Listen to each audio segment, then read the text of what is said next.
A Northern Kentucky woman is on medical leave from her teaching job as she waits to learn if she qualifies for a life-saving medical procedure. Ashley Smith introduces us to the woman who is fighting for her life and is, in her own words, the CEO of her own health.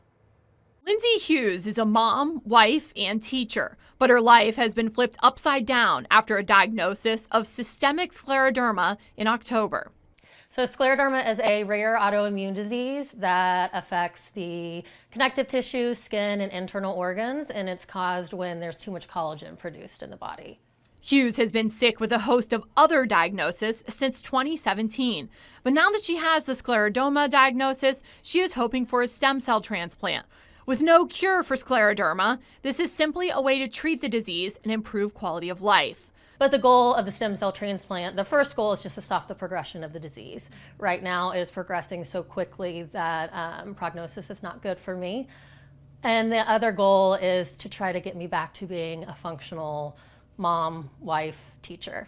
Not only is the procedure expensive, it also is up to her insurance to determine if she qualifies for the treatment. We submit to insurance and then they have 2 weeks to reply, and oftentimes they decline because most insurance companies still consider stem cell transplants for scleroderma patients as experimental. Hughes supporters started a GoFundMe to help pay for the procedure, which also comes with a lengthy treatment plan requiring her to live in Michigan for months after the transplant. Time is paramount, so I'm anxious to get started, but I'm also terrified because it is there is a mortality risk with it, and I'm sad to be leaving my daughter for so long. Hughes says the support from her family, friends, and even strangers has been encouraging. I think it just says that people really are good and generous and kind and want to help others, and it gives you a little bit more faith in humanity.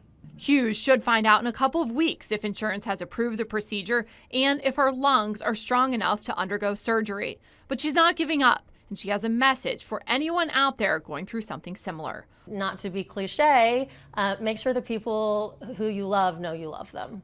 There is a fundraiser coming up this weekend and several more next month. We will have all of that information at fox19.com and a link to her donation page.